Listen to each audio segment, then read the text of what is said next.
Good morning, everyone.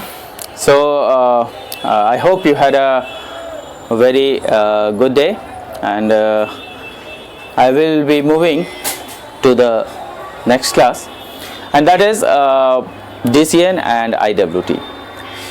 मैंने आपको पहले भी बताया है कि जो आपका DCN है और जो आपका IWT है, ये दोनों आपस में काफ़ी मिलते जुलते हैं. थोड़ी अलग चीज़ें पढ़नी है, बट थोड़ी सी सिमिलर चीज़ें भी पढ़नी है. If you will go to the syllabus in diploma, if you will go to the syllabus, you will find out that some similarities are also there. और ये similarities इस तरीके से हैं कि आपको दोनों में पढ़ना है. तो इसलिए जो मेरी सबसे पहली एडवाइस होती है वो यही होती है कि जो आपका डेटा कम्युनिकेशन नेटवर्क है और जो आपका IWT है, मतलब कहने का इंटरनेट एंड वेब टेक्नोलॉजी, ये दोनों आपस में काफ़ी मिले जुले हुए हैं और दोनों एक दूसरे के पूरक हैं, कह सकते हैं. तो मैं जो भी क्लासेस लूँगा अभी शुरू के कुछ दिन, तो ये आप समझिएगा कि ये IWT और नेटवर्क्स दोनों के लिए है. इससे होगा क्या, क्योंकि सेम चीज़ें जो है IWT में भी कुछ चीज़ें पढ़नी है और कुछ चीज़ें जो है DCN की IWT में पढ़नी है और IWT की DCN में पढ़नी है. तो उससे थोड़ी सी सहूलियत आपको ये होगी, क्योंकि सिलेबस बहुत लार्ज है. Syllabus is a quite large thing in your diploma, और इसमें जो है आपको इतना ज़्यादा पढ़ना है कि आपका जो क्वेश्चंस जो आते हैं वो कई बार ऐसा होता है कि IWT के क्वेश्चंस DCN में आ जाएं और DCN के क्वेश्चंस IWT में आ जाएं, और ऐसा हो चुका है. And it is very evident कि if you will go to the last years papers, तो आप लोगों को ये पता लग जाएगा कि जो IWT और जो DCN हैं उसके पेपर्स काफ़ी एक दूसरे से मिलते जुलते हैं. तो कई सारी चीज़ जो IWT में पढ़ने हैं वो DCN से आ जाते हैं, और DCN में के जो क्वेश्चंस हैं वो कई सारे IWT से पूछ दिए जाते हैं. तो आप लोगों को ये ध्यान में रखना होगा कि जब भी आप लोग एग्ज़ाम में जाएं तो आपका जो DCN का सिलेबस है वो और IWT का जो सिलेबस है वो दोनों ही ख़त्म होने चाहिए. दोनों ही ख़त्म होने चाहिए इन द सेंस कि आप जब भी एग्ज़ाम के लिए जाएंगे you will have to prepare for both the subjects.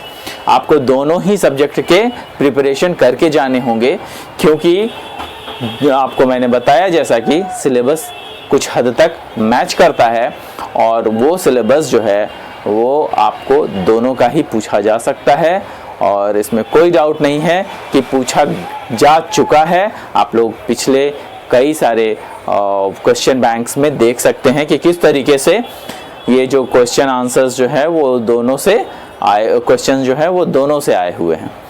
तो आप लोगों को जो प्रिपरेशन करनी है वो दोनों से करनी है, एक से करने से शायद ना हो पाए. तो जितने भी मैं क्लासेस ले रहा हूँ नेटवर्क्स की, वो आप उसमें भी फॉलो करेंगे, IWT में भी फॉलो करेंगे, और IWT की जो क्लासेस हो रही हैं वो आप नेटवर्क में भी फॉलो करेंगे. मतलब आप लोगों को ये दोनों सब्जेक्ट साथ में तैयारी करनी है, और आप ये जितनी जल्दी समझ जाएं उतनी जल्दी आपके लिए अच्छा है. क्योंकि आप लोगों में से कई लोग ऐसे भी होंगे कि लोग ये समझते होंगे यार DCN का IWT में कैसे आ जाएगा, IWT का DCN में कैसे आ जाएगा, बट नहीं, ऐसा नहीं है. और ये होता आया है और ये होगा. क्यों? क्योंकि सिलेबस ही कुछ इस प्रकार का बनाया हुआ है, और ये एक तरह से अच्छा भी है क्योंकि आपके सारे कॉन्सेप्ट्स जो हैं वो इसमें डेवलप हो जाते हैं, और वो जो कॉन्सेप्ट्स जो डेवलप होते हैं वो सारे कॉन्सेप्ट्स आपका दोनों में यूटिलाइज हो जाते हैं. तो it will be a good thing. इसीलिए मैंने आपका जो हेडिंग लिखा है वो देखिए, यहाँ पे मैंने लिख दिया है data communication network DCN and internet and web technology, that is IWT. अब ये जो आप लोगों को पढ़ना है उसमें कई सारे लोगों ने मेरी लास्ट क्लासेस में ये कहा था कि सर नेटवर्क्स के डेफिनेशंस आपने नहीं बताए हैं, और कई सारे लोगों ने ये भी कहा था कि मुझे नेटवर्क्स दे दीजिए सर। तो इसलिए आज मैंने जो है आप लोगों को यहाँ पे नेटवर्क्स के जो डेफिनेशन होते हैं वो मैंने यहाँ पे जो सबसे बेस्ट डेफिनेशन हो सकते हैं वो मैंने आपको यहाँ पे बता दिया है। तो यहाँ पर जो नेटवर्क्स का डेफिनेशन है वो है अ network is a set of devices often referred to as nodes। Nodes कहने का मतलब ये होता है कि जब भी आप नोड्स रेफर करेंगे तो इसका मतलब होगा एक पर्टिकुलर कंप्यूटर और उस नेटवर्क में एडेड जितने भी कंप्यूटर्स या कंप्यूटर जैसे अदर डिवाइसेस जैसे कि स्मार्टफोन्स, प्रिंटर, ये सब जो है आपके नेटवर्क्स में अगर जुड़े हुए हैं तो वो सारे इसमें आपको जो आपके नेटवर्क जो डिवाइसेस हैं वो सब नोड्स कहला सकते हैं। तो often refer to as nodes connected by media link. Connected by media link कहने का क्या मतलब है? कनेक्टेड बाय मीडिया लिंक कहने का मतलब ये है कि जो आपका कनेक्शन होगा वो किसी न किसी वायर्स के थ्रू होगा या वायरलेस होगा, तो there should be a link, तो that is called media link, जिसके थ्रू आपका डेटा एक कंप्यूटर से दूसरे कंप्यूटर में पहुंच सके या एक डिवाइस से दूसरे डिवाइस में पहुंच सके। तो that is called the media link. अब यहां पर देखिए, a network is a set of devices often referred to as nodes connected by media link. A node can be a computer, a printer, a smartphone or any other device capable of sending or receiving data generated by other nodes। कहने का मतलब कि ऐसे कई सारे devices जो capable हैं data को सेंड करने में, वो सारे आपके नोड्स कहलाएंगे और वो सारे आपके नेटवर्क्स के अंदर में होंगे। और जो आपका डेटा है वो हर एक नोड से दूसरे नोड में पहुंचना चाहिए, और वही नहीं, दूसरा नोड भी पहले नोड को अपना डेटा पहुंचाने में सक्षम होना चाहिए। These nodes are able to transmit its data to other nodes। वही चीज मैंने लिखा है, These nodes are able to transmit its data to other nodes in the same or outer network। कहने का मतलब है कि उसी नेटवर्क में जिसमें कि 4, 5, 10, 20, 50 कंप्यूटर लगे हुए हों, या फिर अदर नेटवर्क में जिसमें कि 10, 20, 50 कंप्यूटर अलग से हों, लेकिन आपका कंप्यूटर उस 50 कंप्यूटर में से किसी एक कंप्यूटर को डेटा भेजने में सक्षम है, या फिर एक से अधिक कंप्यूटर में भी डेटा भेजने में सक्षम है। The links connecting to the different devices are called communication channel। The links connecting to the different devices are called communication channel। अब ये communication channel जो है वो कई सारे होते हैं। communication channel क्या होते हैं? communication channel कहने का मतलब होता है जिसके थ्रू भी आपका जो डेटा है वो पास हो रहा है। जैसे जो आपका कम्युनिकेशन चैनल है वो होता है ट्विस्टेड पेयर। क्या होता है? Twisted pair. दूसरा कम्युनिकेशन चैनल क्या होता है?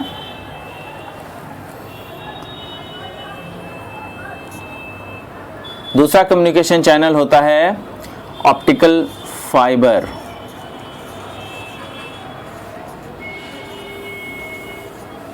ठीक है, ये आपका दूसरा कम्युनिकेशन चैनल। जो आपका तीसरा कम्युनिकेशन चैनल होता है वो होता है कोएक्सियल केबल।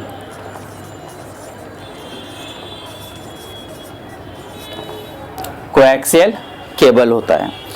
तो कहने का मतलब ये है कि जो आपका ट्विस्टेड पेयर है, ऑप्टिकल फाइबर है, कोएक्सियल केबल है, ये सब के सब आपके कम्युनिकेशन चैनल कहलाते हैं, जिनके थ्रू डेटा एक कंप्यूटर से दूसरे कंप्यूटर में या एक डिवाइस से दूसरे डिवाइस में डेटा जा सकते हैं। अब यहाँ पर मैंने ये भी लिखा है the basic aim of the data communication and networking is to be able to exchange data. Exchange data कहने का मतलब जो कंप्यूटर दूसरे में डेटा भेजना चाहता है, या जिसमें डेटा गया है दूसरा कंप्यूटर से पहले कंप्यूटर में आना चाहता है, तो उन दोनों को एक्सचेंज ऑफ डेटा कहते हैं। अगर मैंने आपको एक पेन दिया और बदले में आपने मुझे पेंसिल दिया, तो दैट इज कॉल्ड एक्सचेंज। तो ये जो डेटा है वो एक दूसरे से जब एक्सचेंज हो रहा हो, तो ये कम्युनिकेशन चैनल के थ्रू हो सकता है। और ये जो एक्सचेंज ऑफ डेटा है वो किसी भी फॉर्मेट में हो सकता है, जैसे text, audio, video, images etcetera. तो ये आपका, मैंने इसमें लिखा भी है कि networking is to be able to exchange data such as text, audio and video from one point to another point. एक पॉइंट से लेके कहीं भी दूसरे पॉइंट में जा सकता है, from one point to another point in the world. क्यों? क्योंकि जब हम लोग नेटवर्क से जुड़ते हैं, कम्युनिकेशन से जुड़ते हैं, तो वो एक पूरा का पूरा जो कम्युनिकेशन चैनल है वो सभी चीज़ों को ध्यान में रखते हुए जो है वो डेटा पूरे वर्ल्ड में जा सकता है, पहुंच सकता है। क्यों पहुंच सकता है पूरे वर्ल्ड में? इसलिए क्योंकि हम लोग जो कम्युनिकेशन है, जो नेटवर्क्स है, वो पूरे वर्ल्ड में विद्यमान है, हर जगह है। तो एक कंप्यूटर से दूसरे कंप्यूटर में हम लोग डेटा भेज सकते हैं, या किसी एक डिवाइस से दूसरे डिवाइस में डेटा हम लोग भेज सकते हैं। अब यहाँ पर ये देखने वाली बात है कि आखिर ये जो नेटवर्क मैंने आपको बताया है, ये नेटवर्क काम कैसे करता है। तो सपोज कीजिए कि यहाँ पर आपका सोर्स है, और ये सोर्स क्या हो सकता है? कोई भी आपका कंप्यूटर एक सोर्स हो सकता है, या आप मान सकते हैं कोई भी स्मार्टफोन, वो भी एक सोर्स हो सकता है जिससे कि डेटा जाना है। सोर्स, ट्रांसमीटर, और ये जो ट्रांसमीटर है वो क्या होता है कि सोर्स में ही ट्रांसमीटर, जैसे कि मॉडेम वगैरह आपके स्मार्टफोन हो, चाहे आपके लैपटॉप हो, कंप्यूटर हो, उसमें हम लोग मॉडेम लगाते हैं, और मॉडेम के थ्रू जो वो आपका ट्रांसमीटर, एज अ ट्रांसमीटर काम करता है, और उसके थ्रू जो है ट्रांसमिशन सिस्टम के जरिए हमारा जो डेटा है वो पास किया जाता है। और वो ट्रांसमिशन सिस्टम कुछ भी हो सकता है, टेलीफोन नेटवर्क्स हो सकते हैं, मॉडेम हो सकते हैं। तो मॉडेम और टेलीफोन नेटवर्क की मदद से हम लोग जो है ट्रांसमिशन सिस्टम कर सकते हैं। और जो रिसीव करने वाला है, वहाँ पे रिसीव जब होता है तो वहाँ पर भी कुछ मशीनरी कंपोनेंट जैसे मॉडेम लगे हुए होते हैं, और वो रिसीवर की तरह काम करता है। और फिर फाइनली जो जिस कंप्यूटर में डेटा को जाना है उस कंप्यूटर में चला जाता है। कहने का मतलब ये है कि सिंपल सी बात है कि कंप्यूटर हमारा है, हमारे कंप्यूटर में डेटा है, तो डेटा जब वहां से निकलना चाहेगा या जाना चाहेगा किसी दूसरे कंप्यूटर में, तो किसी न किसी डिवाइस की वजह से जाएगा। तो वो डिवाइसेस ट्रांसमीटर हो सकते हैं, और जहां रिसीव करेगा वो रिसीवर होगा। तो जहां पे मशीन, जिस कंप्यूटर से डेटा निकल रहा है वो सोर्स, जिस मशीन से निकल रहा है वो ट्रांसमीटर, जिस सिस्टम के थ्रू, जैसे कम्युनिकेशन जो चैनल मैंने बताया, उस कम्युनिकेशन चैनल के थ्रू डेटा दूसरी छोर पे पहुंच रहा है तो वो ट्रांसमिशन सिस्टम, और जहां पर डेटा रिसीव हो रहा है तो वो भी किसी मशीन के द्वारा रिसीव होगा, दैट इज कॉल्ड रिसीवर। और फिर फाइनली उस कंप्यूटर में जहां पे डेटा एक्चुअली जाना चाहता है तो वो डेस्टिनेशन। उसी को मैंने यहाँ पर दूसरे रूप में दिखाया है, जो ये फिगर 1 है और ये फिगर 2 है। इसमें देखिए एस्टैब्लिशमेंट ऑफ कम्युनिकेशन है, और ये एस्टैब्लिशमेंट ऑफ कम्युनिकेशन इसी पे बेस्ड है। जैसे कि पहले आपका कंप्यूटर सिस्टम जो आपका सोर्स हो गया, और ये मॉडेम जो आपका ट्रांसमीटर हो गया, ये ट्रांसमिशन सिस्टम जो कि कम्युनिकेशन चैनल हो सकते हैं, टेलीफोन वायर्स हो सकते हैं, पब्लिक टेलीफोन नेटवर्क के जरिए हम लोग उस डेटा को पहुंचाते हैं। फिर कहाँ होता है? रिसीव करता है, रिसीव मॉडेम के द्वारा ही रिसीव होता है। और फिर फाइनली जहां पर डेटा जाना चाहता है वो डेस्टिनेशन या सर्वर। तो ये जो आपको मॉडेम दिख रहा है, ये मॉडेम मैंने 2 जगह लगाया। तो यस, मॉडेम मैंने इसलिए 2 जगह लगाया है क्योंकि मॉडेम में ये खूबियत होती है, बड़ी ही अच्छी मॉडेम का जो मशीन है वो बहुत ही उम्दा मशीन होता है। और उसमें एक्चुअली मॉडेम MODEM, तो MOD से मॉड्यूलेटर होता है, और फिर DEM से डीमॉड्यूलेटर होता है। तो मॉड्यूलेटर का पहले 3 अक्षर और डीमॉड्यूलेटर का पहला 3 अक्षर दोनों को मिला दिया गया है और इस तरीके से इसको मॉडेम बोलते हैं। तो इसका नाम ही है मॉड्यूलेटर एंड डीमॉड्यूलेटर। मॉड्यूलेटर का मतलब होता है to convert digital signals to analogue signals to digital signals, and then demodulator का मतलब होता है convert digital signals to analogue signals. तो एनालॉग से डिजिटल और डिजिटल से एनालॉग करने में मॉडेम सक्षम है। तो जो भी हम डेटा भेजते हैं वो एनालॉग से डिजिटल हो जाता है और डिजिटली डेटा ट्रांसमिट करना ज़्यादा आसान है। लेकिन फिर हमें जो है एनालॉग में ही रिसीव करना है, तो क्या करना होगा, डिजिटल टू एनालॉग करना होगा, ताकि आपका जो डेटा पहले जैसा था वैसा ही रहे, उसमें कहीं कोई दिक्कतें ना आए। तो इस तरीके से आपका ये जो नेटवर्क का जो मैंने लास्ट क्लास में नेटवर्क पढ़ाया था वो इस तरीके से आपका कम्युनिकेशन मॉडल होता है। और ये दोनों बहुत ही इम्पॉर्टेंट जिसको कहते हैं वो है दोनों फिगर। इसको आप लोग नोट करके रख लें, इसके स्क्रीनशॉट्स ले लें, ताकि आपको हमेशा ये ज़रूरत पड़ने वाली है। और ये जहाँ पर भी आपको दिखेगा कि हाँ नेटवर्क है, तो नेटवर्क जहाँ भी आया आप ये दोनों ही फिगर उसमें बना सकते हैं, डाल सकते हैं। और उसमें समझिए कि ये जो आपका देखिए इंजीनियरिंग होता है, इंजीनियरिंग जो है ये कुछ और नहीं है बल्कि प्रैक्टिकल अप्रोच है। और ये प्रैक्टिकल अप्रोच में आप कितना कुछ समझे हैं वो जल्दी से समझाने का जो तरीका होता है वो आपका डायग्राम्स होता है। और ये डायग्राम्स की मदद से आप अच्छे नंबर स्कोर कर सकते हैं। और ये डायग्राम्स आपको जितना भी ज़्यादा जितने ज़्यादा आप डायग्रामेटिक व्यूज दिखाएंगे उतना अच्छा आपका नोट्स बनेगा, उतना अच्छा आपके पेपर होंगे। तो आप याद रखेंगे कि जो हमारा जो ये मैंने नोट्स लिखा है इसको वीडियो में देख करके और इसको छोड़ ना दें, बल्कि आप अपने नोट्स में इसको इंक्लूड कर लें, उसको लिख लें, ये फिगर्स बना लें, ड्रॉ कर लें, ताकि आपको आने वाले समय में कहीं कोई दिक्कत महसूस न करनी पड़े। तो इसमें जो है आपका मैंने आपको जो आज बताया है ये दोनों ही के लिए है, इंटरनेट एंड वेब टेक्नोलॉजी और networks, computer data and communication network, दोनों सब्जेक्ट के लिए ये आपको मैंने आज बताया है। इसको आप लोग ध्यान से नोट्स बना लेंगे। अगर कहीं कोई दिक्कतें होती है you can always contact me and ask me.